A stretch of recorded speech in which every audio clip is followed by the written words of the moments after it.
Today I am sharing this old video of mine in which I was using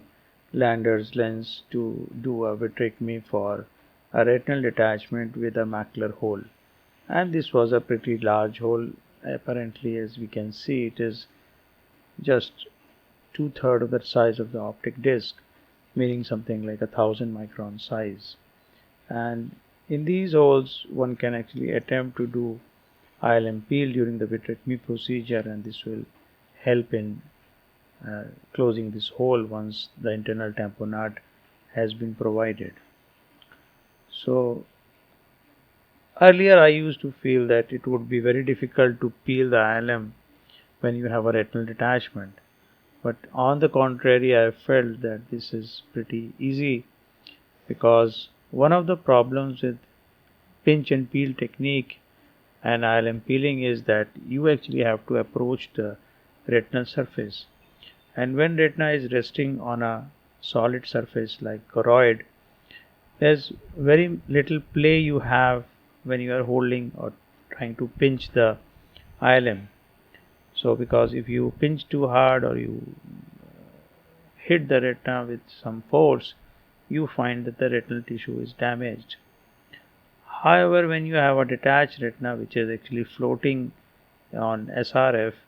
it is easier to pinch without damaging the retina, because retina is not resting on a rigid surface. So this is something which I found when I attempted this. But there's one additional issue here which is usually not present, and that is the mobility of the retina becomes a limiting factor how long a flap you can create,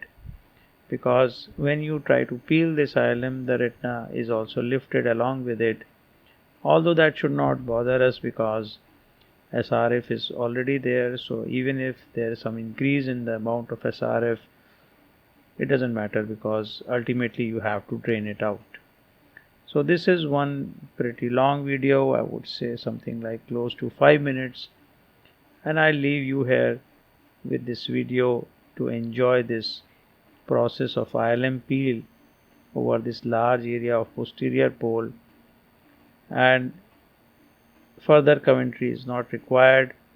and I think you will have this experience that what happens when you try to peel the ILM from the detached retina. I don't have a post-op photograph also of this patient, so that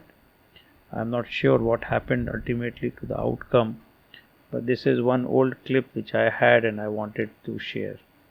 More so, we can also see that this ILM peel can be successfully done using Lander's lens, which provides a very crisp view, and more so it also provides you a very good focusing control using just the foot switch,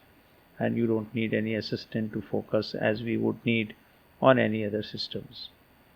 Enjoy the video and thank you.